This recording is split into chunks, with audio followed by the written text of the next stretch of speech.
Thanks, Michael. Hey, Tim.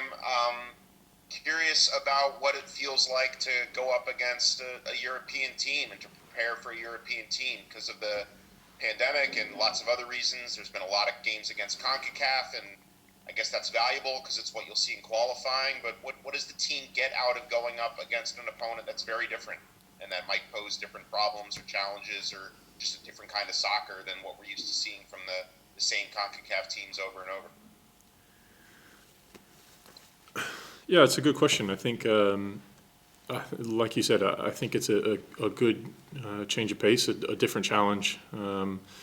Probably a team that's going to be a little bit more technical than what we've been playing against in the past couple camps, and it gives us a chance to play, like you said, a European team. And whenever you can, you play these teams and you can beat them on their soil and play games in their place and come away with a good result. It boosts confidence, and I think it'll be good for this group because we haven't been able to play a European team with this group yet. So it'll be a good test for a lot of these young guys and the new guys in the program. We'll go to Stephen Goff from the Washington Post. Hey Tim, thanks for your time. As one of the older players in the squad, more than experienced players in the squad, I won't call you old, how would you describe the dynamic of the more experienced guys and this younger crew that's been coming in? It seems to be getting younger and younger with each camp. It's all right. You can say I'm the oldest, being the oldest in the camp. It's fun to see. I was a part of 2018 when some of these guys first started coming in, the first little young wave, Christian and Weston and Tyler Adams and those guys and now this second group. It's fun to see their enthusiasm, and it's infectious. The smiles, the freedom with which they play the game, the intensity that they train at, and it's a breath of fresh air, to be honest with you. They constantly want to learn, constantly asking questions, and they're here to get better and show off and show their skills to the wider world. We'll go to Ian Parker from PA Sport.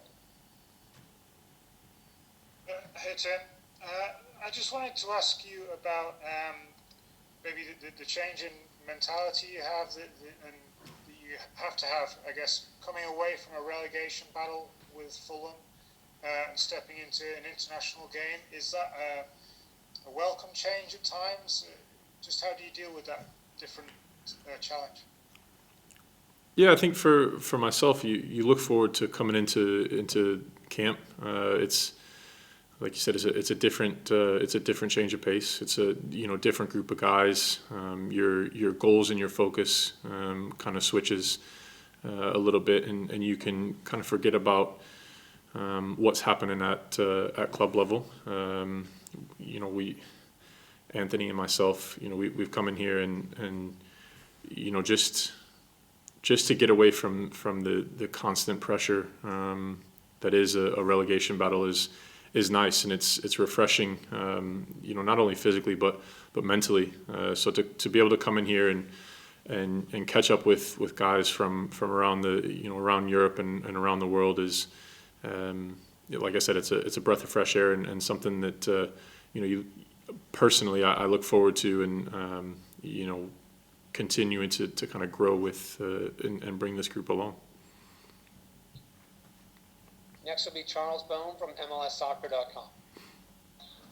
Hi Tim, thanks for speaking today. Greg has spoken about the psychological challenges that you guys face playing soccer in a pandemic with sort of limited movement and a lot of games and the extra maybe burden that carries for you guys. And then as we look ahead to this next year, just a brutal schedule for club and country. I'm wondering how you kind of look at that the coming months and how you deal with these new challenges of COVID soccer sort of. Yeah, that's a good question. I think majority of us have. It's nothing new playing in this type of environment in the COVID world. No fans, limited mobility when you're in hotels, kind of stuck in your rooms.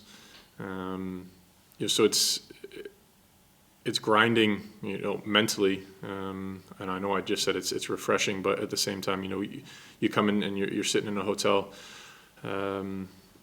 between meals, and it's difficult, but this is something that is here, and we don't really have a choice, and we just have to deal with it. And we talk about all the time, with this group that you just have to respond. You control the things that you can control, and have to push aside the things that you can't. And I think this group has done a fantastic job of not worrying about what's happening on the outside, and focusing on ourselves, and focusing on what we need to do.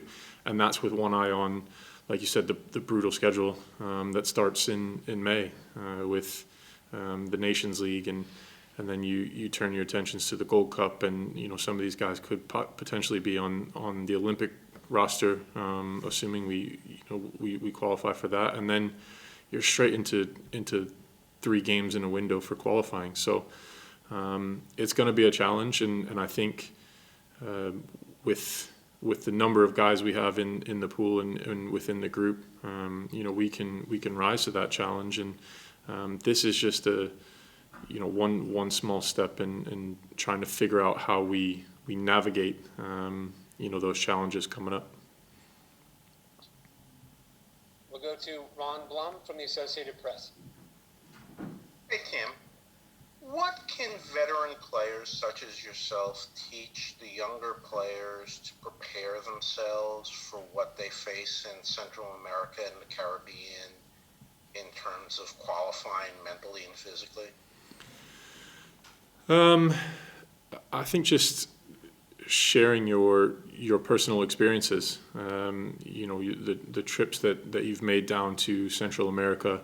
Like you said, they're different. They're not. You're not in nice hotels. You're not having everything your own way. You're not setting the times for trainings, and it's difficult. And you're I can let these guys know that we may be sleeping and fast asleep in the middle of the night, and fire alarms could be going off in the hotel at 2 a.m. in the morning.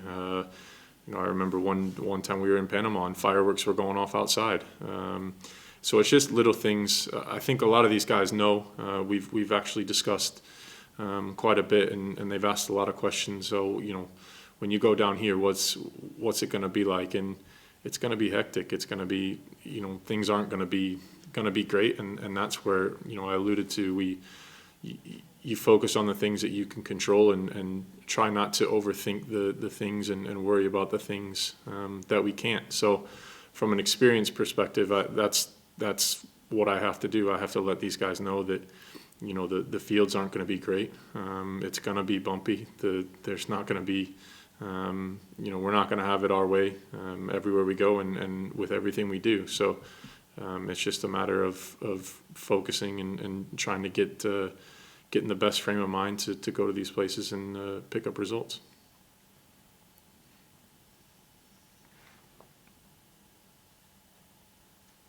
Our last question for Tim comes from Franco Panizo from SBI Soc. Thanks again, Michael. Hey, Tim, we're both rocking the long-haired look these days. Just wanted to quickly ask you, you guys, obviously winning is always is good for confidence, and winning big probably more so. And you guys have done that over the last 4 games, beating CONCACAF opposition by pretty handily, at least on the score sheet. How much confidence is there in the group right now in terms of the style, the tactics, and how you guys are working through that and executing that on the field, and just how you've grown in that regard as opposed to maybe in the beginning when Greg was first coming on board and trying to implement his tactics and his ideas. Thanks, Tim.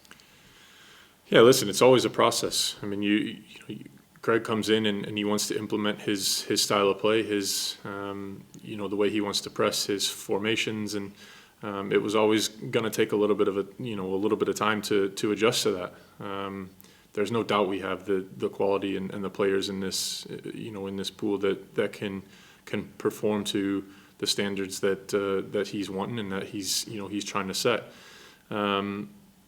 For us, obviously, when you play CONCACAF teams, whether it's they have all their guys available, or it's their B team or whatever, it doesn't matter. You want to send a message to these other teams and the other countries, and to say, listen, we're the big guys here. We're the ones that we have the target on our back, and we're making sure that we're letting these teams know that we're not going to be pushed over. And like you said, the last couple games, the Panama, Jamaica, we're putting teams away, and really sending a message to them that, listen, we're here, and with the style, the pressing, the way that we are playing, teams are going to have a hard time, and that's the message we're trying to send, from minute 1 to minute 90.